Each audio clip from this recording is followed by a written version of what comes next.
ആദ്യം നമ്മൾ നോക്കുന്ന കൊയാക്സിൽ കേബിളാണ്. ഇത് നമ്മള് ഇപ്പം നമ്മൾ നിലവിൽ ഈ ഒരു കേബിൾ കാണാൻ ചാൻസ് വളരെ കുറവാണ്. പക്ഷേ കാണാൻ ചാൻസ് ഉണ്ട് നമ്മുടെ CCTV സെറ്റപ്പുകളിലൊക്കെ. അല്ലാതെ നമ്മളിത് അധികം ഉപയോഗിക്കുന്നില്ല ഈ ഒരു കേബിള്. ഇതിൻ്റെ ഒരു കാര്യം എന്താന്ന് വെച്ച് കഴിഞ്ഞാൽ ഇത് ലോങ് കമ്മ്യൂണിക്കേഷനൊക്കെ അതായത് ലോങ് ഡിസ്റ്റൻസ് കമ്മ്യൂണിക്കേഷനും അങ്ങനെയുള്ള കാര്യങ്ങളൊക്കെ ഉണ്ട്. യൂസ് ചെയ്യാൻ പറ്റും. ചീപ്പാണ് കേബിള് മറ്റുള്ള നെറ്റ്വർക്ക് കേബിളിനെ കമ്പയർ ചെയ്ത് നോക്കുകയാണെന്നുണ്ടെങ്കിൽ. അതേപോലെ തന്നെ എന്താ പറയുക ഈ കേബിൾ നമ്മൾ പണ്ട് കാലത്ത് നെറ്റ്വർക്ക് കണക്ട് ചെയ്യാനും അതേപോലെ തന്നെ കേബിൾ ടിവിക്കൊക്കെ നമ്മൾ യൂസ് ചെയ്തിട്ടുണ്ട്. ഇപ്പം നമ്മൾ CCTVക്കൊക്കെ ഇപ്പോഴും പണ്ടും ഇപ്പോഴും നമ്മൾ CCTVക്കൊക്കെ ഇതേ കേബിൾ തന്നെയാണ് നമ്മൾ യൂസ് ചെയ്യുന്നത്. അപ്പോൾ ഈ ഒരു കേബിളിൻ്റെ രീതി എങ്ങനെയാണെന്ന് വെച്ച് കഴിഞ്ഞാൽ ഒന്ന് ഇതിനൊരു സെൻട്രൽ കോറുണ്ട്.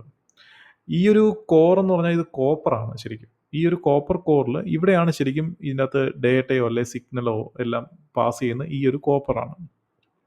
അപ്പം ഈ ഒരു കോപ്പറിന് മുകളിൽ ഒരു ഇൻസുലേറ്റർ ഉണ്ട്. എന്ന് വെച്ചാൽ ഈ ഒരു ഡേറ്റയോ അല്ലെ ഇതിനകത്തൂടെ പോകുന്ന സിഗ്നൽസ് മറ്റെങ്ങോട്ടും പോകാതിരിക്കാൻ വേണ്ടിയിട്ട് അല്ലെങ്കിൽ മറ്റൊരു ഇന്റർഫെറൻസ് വരാതിരിക്കാൻ വേണ്ടിയിട്ടാണ് ഈ ഒരു ഒരു ഇൻസുലേറ്റർ ഇവിടെ സെറ്റപ്പ് ചെയ്തേക്കുന്നത്.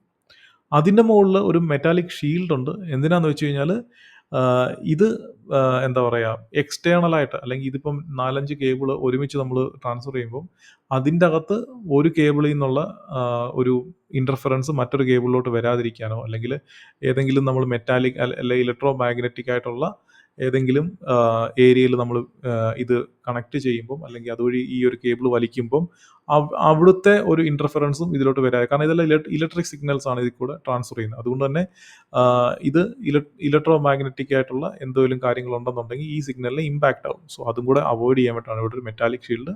പിന്നെ ഇത് ഒരു പ്ലാസ്റ്റിക് ജാക്കറ്റ് ഉണ്ട്. അത് ജനറലി വെള്ളത്തിൻ്റെ പ്രശ്നമോ അല്ലെങ്കിൽ ഇത് ഒടിഞ്ഞു പോകാതിരിക്കാനോ ഒക്കെ ഇതിൻ്റെ ഒരു പ്രൊട്ടക്ഷന് വേണ്ടിയിട്ടാണ് ഈ ഒരു മെറ്റാലിക് ജാക്കറ്റ്. അത് നമ്മൾ സാധാരണ വയർ അല്ലെങ്കിൽ കേബിളിൻ്റെ ഒക്കെ മുകളിൽ കാണുന്ന ഒരു ഇൻസുലേഷൻ ഉണ്ടല്ലോ, അതാണ് ഒരു പ്ലാസ്റ്റിക് ജാക്കറ്റ് യൂസ് ചെയ്യുന്നത്.